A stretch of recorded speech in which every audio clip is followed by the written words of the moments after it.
গত পর্বে আপনারা দেখেছিলেন বিয়ের পর এক সপ্তাহ খুব নির্বিঘ্নে কাটে। যখন পরিবারের সবাই স্বস্তির নিঃশ্বাস ফেলছিল তখন হঠাৎই কমলা অদ্ভুত রকমের আচরণ শুরু করে। কমলার সঙ্গে হওয়া ঘটনা দেখে শশী, কুলদীপ আর অখিলেশ এটা বুঝতে পেরে গিয়েছিল কমলার ওপর কোনো অশুভ শক্তি ভর করেছে, আর সেই অশুভ শক্তিকে দূর করার জন্যে বাড়িতে একটা গৃহশান্তির যজ্ঞ করা হয়। কিন্তু কমলা সেটাকেও পূরণ হতে দেয় না, আর পুরোহিতকে বলে যে বাড়ি থেকে চলে যেতে। শশীর স্বামী অখিলেশ ঠাকুর এটা বুঝতে পেরে গিয়েছিলেন যে খুবই শক্তিশালী প্রেত, সহজে পিছু ছাড়বে না। সে শ্মশানে এক অঘরী বাবার কাছে যায় আর সমস্যার সমাধান করতে বলে। এরপর দেখুন 15 বছর আগে। দিদি, শুনেছি বাবার দেখাশোনার জন্য আপনার আয়ার দরকার। আমাকে কাজে রেখে দিন দিদি। আমরা খুব গরিব, কেউ সাহায্য করার মতো নেই। সারা জীবন আপনাদের পায়ের জল ধুয়ে খাবো। কোথা থেকে এসছো তুমি? কোন গ্রামের তুমি? তোমার বর বাচ্চা কোথায় সবাই? কেউ নেই দিদি, এই পৃথিবীতে আমার কেউ নেই। যে মেয়ের মাথায় তার বাবার হাত নেই তাকে কে বিয়ে করবে দিদি? শুধু আমার একটু থাকার মতো জায়গা চাই, এর থেকে বেশি কিচ্ছু চাই না। পান্নার কান্না দেখে শশীর মন গলে যায়, আর কুলদীপকে দেখাশুনো করার জন্য পান্নাকে তার বাড়িতেই রেখে দেয়। পান্না যেমন কথা দিয়েছিল ঠিক তেমনই শশীর বাড়িতে আসার পরে সে মন দিয়ে তার কাজ করতে থাকে। তার প্রধান কাজ ছিল কুলদীপকে দেখাশুনো করা, কিন্তু পান্না কোনো কাজেই ফাঁকি দিত না। অখিলেশের পছন্দের রান্না করা থেকে জামা কাপড় আয়রন করা, কুলদীপকে খেলতে নিয়ে যাওয়া, এমনকি কুলদীপ যদি মাঝরাতে পান্না বলে ডেকে উঠত তখন পান্না দৌড়ে চলে আসত। তার পরিশ্রম আর সততা দেখে আস্তে আস্তে সে শশীর কাছের হয়ে যায়। বাড়িতে এমনিতে অনেক কাজের লোক ছিল, কিন্তু পান্না তাদের মধ্যে অন্য একটা জায়গা করে নিয়েছিল। বাকি কাজের লোকেরা ভুল করলে বকা তো খেত, কিন্তু কুলদীপের আয়া হওয়ার জন্যে পান্না বাড়ির যে কোনো জায়গাতে যাতায়াত করতে পারত। কুলদীপকে দেখাশোনা ছাড়া যে পান্না অন্য কোনো কারণে এখানে আসতে পারে এটা শশী কোনোদিন ভাবিইনি। তার মহলে আসার কারণ অনেক বছর ধরে মহলের মধ্যে লুকিয়ে থাকা সেই রহস্য যা আজ পর্যন্ত কেউ জানতে পারেনি। সেই বন্ধ দরজার ভিতরের রহস্য কেউ জানত না। সেই জন্যে অনেক বছর ধরে মহলে থাকার পরেও পান্না কিছুই জানতে পারে না। তারপরে অখিলেশ যখন জল নিয়ে বাড়িতে ফেরে, কমলা তার ঘরে একা ঘুমোচ্ছিল। তার ঘরে বাইরে থেকে হুড়কি দিয়ে তালা লাগানো ছিল, আর সঙ্গে চেনও আটকানো ছিল যাতে সে ঘর থেকে বেরোতে না পারে। সবাই যার যার ঘরে নিশ্চিন্তে ঘুমোচ্ছিল। হঠাৎ একটা কালো ছায়া এসে কমলার ঘরের দরজা খুলে দেয়, আর তারপর অন্ধকারেই সেই ছায়া মিলিয়ে যায়। কিছুক্ষণ পরেই কমলা হঠাৎ চিৎকার করে ওঠে। অখিলেশ, শশী আর কুলদীপ তিনজনে দৌড়ে ওপরে কমলার ঘরে আসে।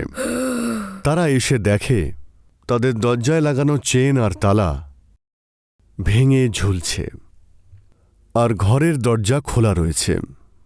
তারা তিনজনে ঘরের মধ্যে যায় আর দেখে যে কমলা তার ঘরের মধ্যে নেই। বাবা, কমলা কোথায় গেল? এত মোটা চেন আপনা আপনি কি করে খুলে গেল? কিছু বুঝতে পারছি না যে রাত হলে এরকম কি করে হচ্ছে। কমলার চিৎকারের শব্দ আমি নিচ থেকে শুনতে পাচ্ছি। তাড়াতাড়ি চলো, ও নিজের না কোনো ক্ষতি করে ফেলে। কুলদীপ আর ওর বাবা মা দৌড়ে নিচে চলে আসে। নিচে একটা পরিত্যক্ত ঘরের মধ্যে কমলাকে চুপচাপ বসে থাকতে দেখে। এটা আবার কোন গুপ্ত ঘর মা? আমি তো এর আগে কোনোদিনও দেখিনি। ছেলের এই কথা শুনে শশী একটু ভয় পেয়ে যায় আর এদিকে ওদিকে দেখতে থাকে। কমলা, তুমি কেন চিৎকার করছো? কমলা তার হাত দুটো জোরে জোরে নাড়ছিল আর পাগলের মতো চিৎকার করছিল। রক্ত, রক্ত, এখানে রক্ত। ওখানে, ওখানেও বসে আছে। আমি যাব না, আমি যাব না ওখানে। আমাকে ছেড়ে দাও, আমি যাব না ওর সাথে, যাব না। দেখো কমলা, জ্ঞানে ফেরো। ওখানে কেউ নেই, আমার কথা শোনো। চোখটা খুলে ওখানে দেখো তো, কেউ নেই ওখানে। শান্ত হও। না, আমি বললাম তো এখানে, এখানে রক্ত আছে। কেউ নিয়ে যাবে আমায়, রক্ত। কমলাকে ওইরকম অবস্থাতে দেখে কুলদীপ, অখিলেশ আর শশী ওই ঘর থেকে কমলাকে নিয়ে চলে আসে আর কমলাকে এনে তার খাটের ওপর শুইয়ে দেয়। আমাকে এইসব পরিষ্কার করতে হবে, পুরো রক্তে ভর্তি হয়ে আছে। আমি স্নান করতে যাব। ঠিক আছে ঠিক আছে, আমি পান্নাকে বলে দিচ্ছি, ও তোমায় স্নান করিয়ে দেবে। তুমি শান্ত হও, তুমি শান্ত হয়ে যাও। অখিলেশ চুপচাপ তার স্নানের জলে 2 ফোঁটা মন্ত্রপুত জল ফেলে দেয়। তারপর সবাই নিচের ঘরে এসে বসে। তখনই পান্না দৌড়ে নিচে আসে। বৌমার আবার ওরকম অবস্থা হয়েছে। আমি যখন ওকে স্নান করানোর জন্য বাথরুমে নিয়ে যাচ্ছিলাম, ও আবার চিৎকার করতে শুরু করলো আর জলের বালতি নিয়ে দূরে ছুঁড়ে ফেললো। আমার তো আর ওখানে যাওয়ার একদম কোনো সাহস নেই। আমার ভীষণ ভয় করছে। আচ্ছা ঠিক আছে, তুমি যাও, নিজের কাজ করো, আমরা দেখছি। মা, একটা কথা বলো তো, আমি এই বাড়িতেই জন্মেছি, এই বাড়িতে থেকেই আমি 25 বছরের হয়ে গেলাম, কিন্তু আজ পর্যন্ত ওই ঘরের কথা আমি জানিই না। কিন্তু কমলা ওই ঘরে গেল কি করে? আর এমন কি আছে ওই ঘরের মধ্যে যা এত বছর ধরে বন্ধ হয়েছিল? আর আমি তো এটা জানতামই না যে নিচে ওরকম একটা ঘর রয়েছে। বাজে কথায় মাথা দিও না কুলদীপ। এই সময় সব থেকে দরকার কমলার খেয়াল রাখা। এটা ভাবো যে তোমার বউ ঠিক কি করে হবে। অনেক ধুমধাম করে কমলাকে এই বাড়িতে নিয়ে এসছি। কি করে বুঝবো ও চলে আসার পর যে অবস্থা এত খারাপ হয়ে যাবে? আমরা তো এটাই বুঝতে পারছি না, কালকে যদি কমলার কিছু হয়ে যায়, ওর মা বাবাকে কি জবাব দেব আমরা? আমার তো খুবই ভয় করছে। যাই বলো না কেন, আমার তো মনে হচ্ছে বৌমার সঙ্গে যা কিছুই হচ্ছে না, সেই রহস্যই মহলের সঙ্গে জড়িয়ে আছে। আরে সুন্দর সুস্থ একটা মেয়ে ছিল, এই বাড়িতে বিয়ে হওয়ার পর দেখো কোথা থেকে কি হয়ে গেল। কেউ চিনতেই পারবে না এরকম অবস্থা হয়েছে এই কমলার। মেয়েটা কত সুন্দরী ছিল। কমলার অবস্থা নিয়ে চিন্তা করতে করতে অখিলেশ ঠাকুর তার মাথাতে হাত দিয়ে বসে পড়ে। অখিলেশ কোনোভাবে একটা দিন কাটাতে চাইছিল যাতে বাবার সাধনা পূর্ণ হয়ে যায়, আর তারপর উনি এসে এই সমস্যার সমাধান করেন। পরের দিন ভোর 4টের সময় অখিলেশের বাড়িতে অঘরী বাবা আসেন। কোথায় সেই মেয়েটি যেখান থেকে জোরে জোরে দরজা ধাক্কানোর শব্দ আসছে? ও কি ওখানেই আছে? বাবা, ও উপরে ওর ঘরে আছে। আমরা দরজা বাইরে থেকে বন্ধ করে রেখেছি। কি করব কিচ্ছু বুঝতে পারছি না। আপনি বাঁচান আমাদের। যেই মেয়েটাকে এত সাধ করে এই বাড়িতে নিয়ে এসেছিলাম, তাকে এই অবস্থায় দেখতে আমাদের বুকটা পুরো ফেটে যাচ্ছে। কি করব বুঝতে পারছি না। আমরা তো বলছি, যদি ভগবানের দুঃখ দেওয়ারই হতো তো আমাদের দিত। আমাদের ফুলের মতো মেয়ের জীবনটা শুরু হওয়ার আগে কেন এরকম বরবাদ করে দিল? একটু ধৈর্য ধরুন। আমি আমার দিক থেকে সম্পূর্ণভাবে চেষ্টা করছি এটা জানার যে তোমার বৌমার সঙ্গে কি হয়েছে, যাতে ওর এই পরিণতি হয়েছে। তুমি একটা বাটি করে জল ভরে নিয়ে এসো। বাবার কথাতে শশী একটা পাত্রে জল এনে বাবাকে দেয়। বাবা তার সঙ্গে নিয়ে আসা সামগ্রী দিয়ে মেঝেতে সাজিয়ে বসেন, আর তারপর সেই জলের ওপর মন্ত্রের ক্রিয়া করতে শুরু করেন। তিনি কিছুক্ষণ মন্ত্র পড়ার পরে বলেন, তোমাদের বাড়িতে এমন কোনো জায়গা আছে যেখান থেকে এই সব কিছু শুরু হয়েছে? আমাকে বলো, সেটা কোন জায়গা? সেটাই হলো এই ঘটনার আসল কেন্দ্র। না বাবা, সে ব্যাপারে আমি কিছু জানি না। প্রথমবার যখন বৌমা এই বাড়িতে আসে তখনও নিশ্চিন্তে ওর ঘরে ঘুমোচ্ছিল, আর সেদিন থেকে ওর সঙ্গে এই সব কিছু শুরু হয়। ঠিক আছে, তুমি আমাকে ওর ঘরে নিয়ে চলো। বাবা সেই জল নিয়ে কমলার ঘরের দিকে যান। সেখানে পৌঁছে, না, সেই জায়গা নয়। ঠিক আছে, তুমি এক কাজ করো, সেই সমস্ত জায়গা আমাকে দেখাও যেখানে যেখানে কমলার সঙ্গে অশুভ কিছু হয়েছে। বাবার কথা শোনার পরে হঠাৎই কুলদীপের কিছু মনে পড়ে যায়। হ্যাঁ বাবা, কাল কমলা হঠাৎ নিচের ওই পরিত্যক্ত ঘরে চলে যায় আর জোরে জোরে চিৎকার করতে থাকে যে ওখানে নাকি চারদিকে রক্তই রক্ত। আর সবথেকে অদ্ভুত ব্যাপার তো এটাই যে কমলা যে ঘরটাতে গিয়েছিল সেটা একটা গুপ্ত ঘর ছিল।